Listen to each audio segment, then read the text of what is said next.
Next जो coming week है उस वीक में हम कोई ऐसा एक फैसला दे देंगे जिससे हम पूरे जम्मू सूबे के लोगों को, रादर हम कश्मीर सूबे के लोगों को भी ये बात कहेंगे कि आप सभी को इसके खिलाफ प्रोटेस्ट करना चाहिए और पूरी स्टेट जो है, यूटी जो है, ये बंद रहनी चाहिए इस एसओ के खिलाफ।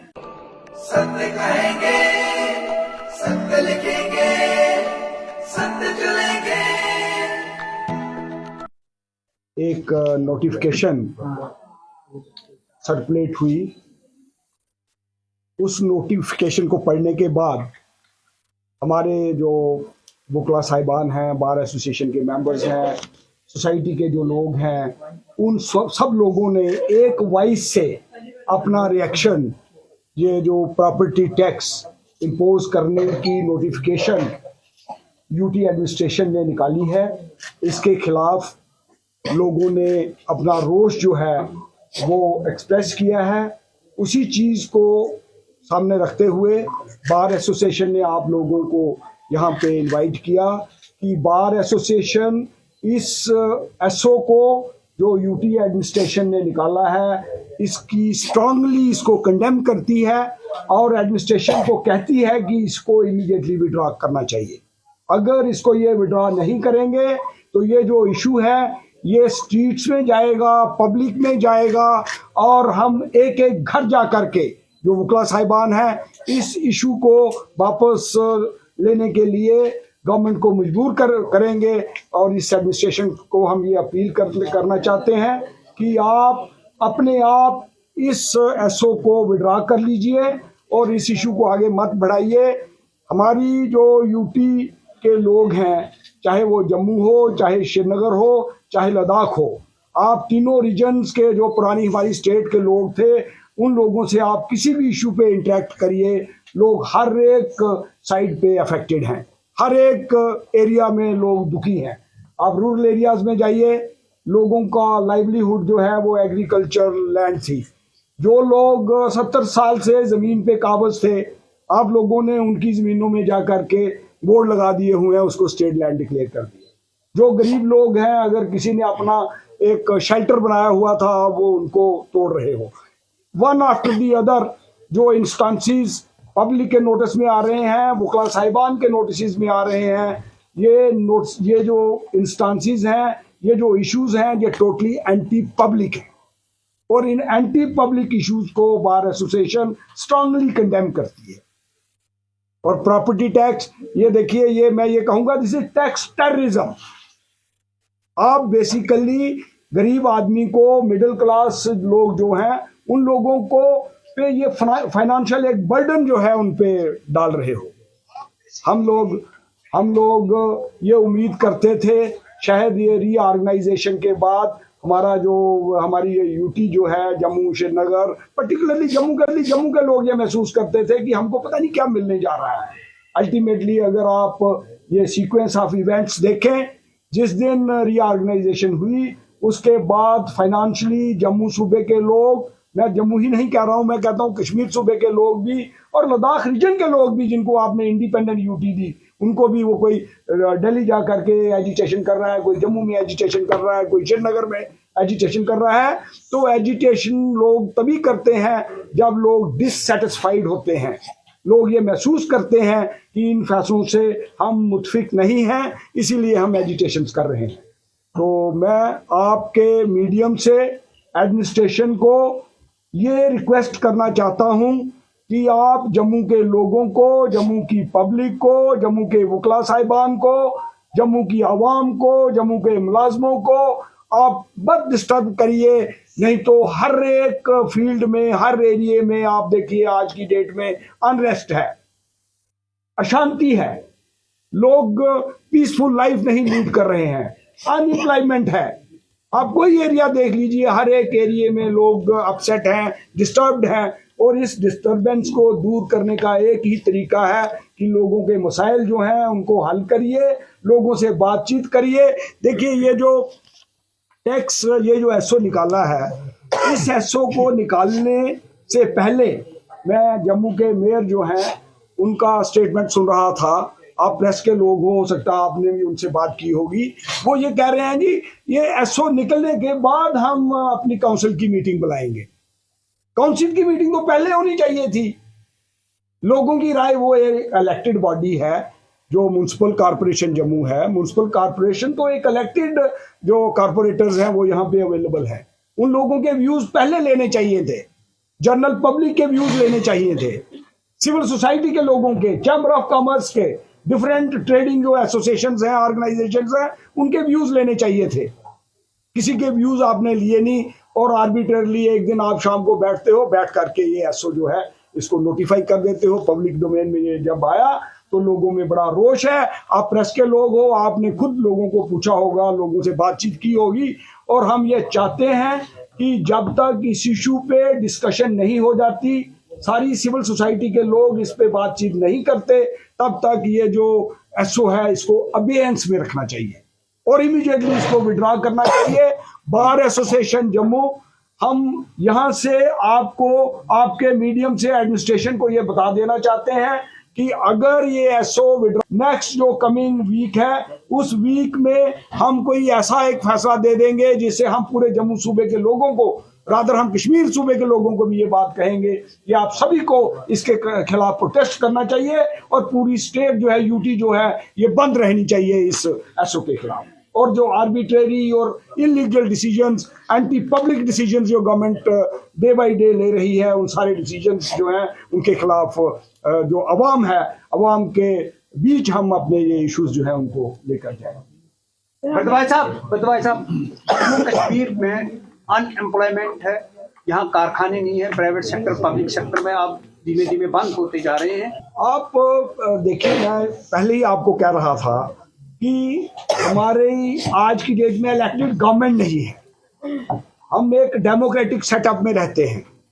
We are governed by rule of law. हम लोग तो सारे वकील लोग हैं, पढ़े, आप लोग सभी जो जर्नलिस्ट हो, पढ़े लिखे लोग हो। जब तक आप डेमोक्रेसी हमारी इस यूटी में रिस्टोर नहीं करते हो, जब तक इलेक्टेड रिप्रेजेंटेटिव्स अपने ओपिनियंस ऐसे इंपॉर्टेंट इश्यूज पे एक्सप्रेस नहीं करते, तो ऐसे फैसले कभी नहीं करने चाहिए। आपने जैसे बात की, आप देखिए जब ये रीऑर्गेनाइजेशन हुई, रीऑर्गेनाइजेशन के बाद हर एक फील्ड पे इकोनॉमिकली हम लोग पीछे चले गए हैं। अनएम्प्लॉयमेंट की आपने बात की, आप मुझे एक सेक्टर बताइए जिसमें आपने कोई 1000, 2000, 4000 लोग जो हैं वो भर्ती किए हों। हर एक ऑफिस में आप जाओ, आपको मुलाजमों की शॉर्टेज नजर आएगी। शॉर्टेज क्यों है? आप ये बातें कह रहे हो, बड़े टॉल क्लेम्स किए जा रहे हैं कि डेवलपमेंटल काम हो रहे हैं यहाँ पे, गवर्नमेंट ऑफ इंडिया बड़ी सब्सिडीज दे रही है, फाइनेंशियल असिस्टेंस बड़ी है डेवलपमेंटल कामों के लिए। तो फिर क्या जरूरत है लोगों को बर्डन करने की इस टैक्स इम्पोजिशन के साथ? ये टैक्स इम्पोजिशन जो है ये टोटली आर्बिट्रेरी है। हमने ये चीजें आगे, यहाँ हमारी स्टेट जो थी पीसफुल स्टेट थी, हमने ये चीजें नहीं देखी। हमेशा ये कहा जाता रहा है कि कश्मीर हमें डोमिनेट करता था, तो वो इल्ज़ाम दिए जाते थे नेशनल कॉन्फ्रेंस कांग्रेस पे।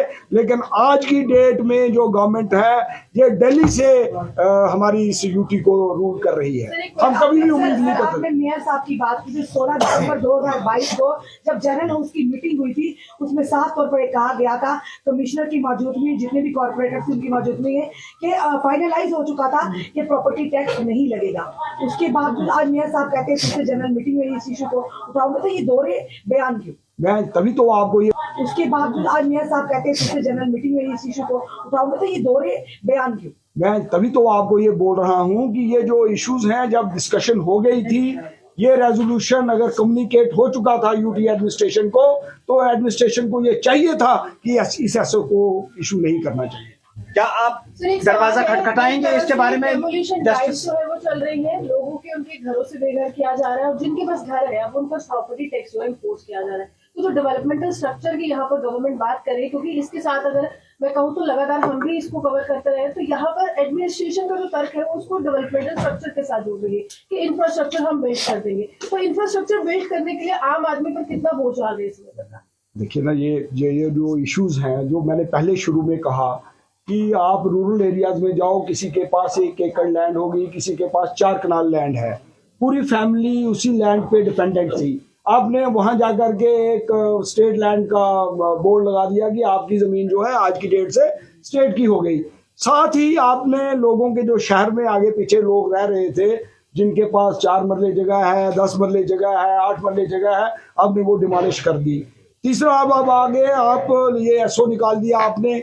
इस एसओ से आप हर एक आदमी को जिसका टीन का घर है, इस एसओ को आप पूरा एग्जॉस्टिवली पढ़िए, जिसने टीन का घर भी बनाया है शहर के अंदर, जिसके पास वेकेंट लैंड भी है, वो सबको प्रॉपर्टी टैक्स देना पड़ेगा। ये क्या इनके माइंड में क्या चल रहा है? ये सारी चीजें ये बताती हैं कि इनके माइंड में ये चल रहा है कि हर एक आदमी को, अवाम को, एक कॉमन मैन को आप तंग करिए, परेशान करिए, टैक्स लगाइए उस पर, उसको बेघर करिए, उसको जिस जमीन में वो रह रहा है उस जमीन से बाहर निकालिए। यही चीजें इनके माइंड में घूम रही है ताकि लोग जो हैं वो तंग पड़ जाएं। अब उस तंगी से ये इनको क्या फायदा होगा, हमें तो ये बात इस बात वर्मा जी, क्या आप इस एसओ को सुप्रीम कोर्ट या हाई कोर्ट के दरवाजे पे खटखटा नहीं? हम अवाम के दरवाजे में इस एसओ को लेकर जाएंगे और हम आवाज जो है वो अवाम की आवाज इसको बनाएंगे और इंश्योर करेंगे कि ये जो एडमिनिस्ट्रेशन है अवाम की आवाज के से दब करके इसको बिठाता है। वर्मा साहब, लगातार अगर होम मिनिस्टर की बात करें, वो ये कह रहे हैं कि असेंबली इलेक्शन के बाद स्टेटहुड दे दी जाएगी। वो हर एक मंच पे जाके कहते हैं और वक्त वक्त पे कहते रहते हैं, लेकिन दूसरी ओर ये यूटीज के जो लॉज हैं वो अभी इम्पोज करने में J&K में लगे हैं। दूसरी ओर लॉज इम्पोज करने की बात है, दूसरा कह रहे हैं कि असेंबली के बाद स्टेटहुड दे देंगे।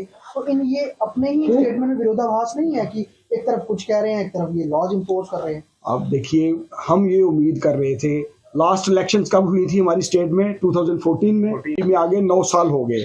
9 साल से हमारे कोई यहाँ इलेक्टेड बॉडी नहीं है, इलेक्टेड असेंबली नहीं है। बीच में 2019 में इन्होंने हमारा स्टेटस जो है उसको डाउनग्रेड करके यूटी पे ले आए।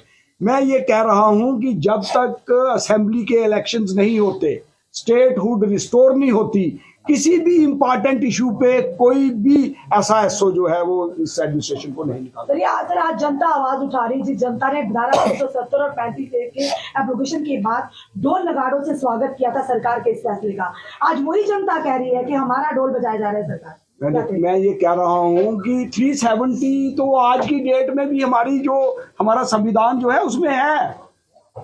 आपको एक बात अपने जहन में रखनी चाहिए, आर्टिकल 370 के अंदर रीऑर्गेनाइजेशन हुई है, जिसमें स्टेट को डाउनग्रेड करके इन्होंने यूटी बनाया हुआ है। 370 एब्रोगेट नहीं हुआ है। 370 आज भी हमारे संविधान के अंदर है और हमारा स्टेटस इन्होंने यूटी का बना दिया और कल जब ये स्टेट देंगे वो भी 370 के अंदर ही देंगे। हम ये चाहते हैं कि हमें स्टेट का स्टेटस दें, स्टेट के अंदर असेंबली के इलेक्शंस हों, इलेक्शंस के बाद आपने जो भी तरमीम करनी है, जो भी इंपॉर्टेंट डिसीजन लेने हैं, वो लोगों के इलेक्टेड रिप्रेजेंटेटिव जो है वो इन इश्यूज पे जम्मू जनता के साथ खड़ी है सर। बिल्कुल खड़ी है। हम पहले भी जनता के साथ खड़े थे, आज भी हम जनता के साथ हैं और ये आज हमने ये प्रेस कॉन्फ्रेंस की और आपके मीडियम से हम ये बताना चाहते हैं जम्मू की जनता को कि हम घर घर जाएंगे, मोहल्ले मोहल्ले में जाएंगे और सबके साथ मिलजुल करके इस इशू को रेज करेंगे। जो एंटी पीपल पॉलिसीज है इनको रेज करेंगे। जम्मू बंद की कॉल जरूरत पड़ेगी, हम जम्मू बंद की कॉल देंगे और कल बार एसोसिएशन ने ये फैसला किया है कि हमारा जहाँ जो वर्क है वो सस्पेंड रहेगा। ने आपसे एक सवाल पूछा कि जुडिशली आप इसको करेंगे, आप बोल रहे हैं कि हम पहले। देखिए, मेरी एक बात सुनिए, हम ये जो इश्यूज होते हैं ये पब्लिक रिलेटेड इश्यूज होते हैं। हर एक इशू को आपको कोर्ट में इमीडिएटली नहीं लेके जाना होता है। ये हर एक आदमी इससे एग्रीव्ड है, हर आदमी इससे अफेक्टेड है, इसलिए हम अवाम की अदालत में इसको लेकर जाएंगे और अवाम का फैसला इस पे सुप्रीम होगा, ना कि यूटी एडमिनिस्ट्रेशन का एक सिंगल आदमी का फैसला जो है वो इस पे सुप्रीम। शुक्रिया जनाब।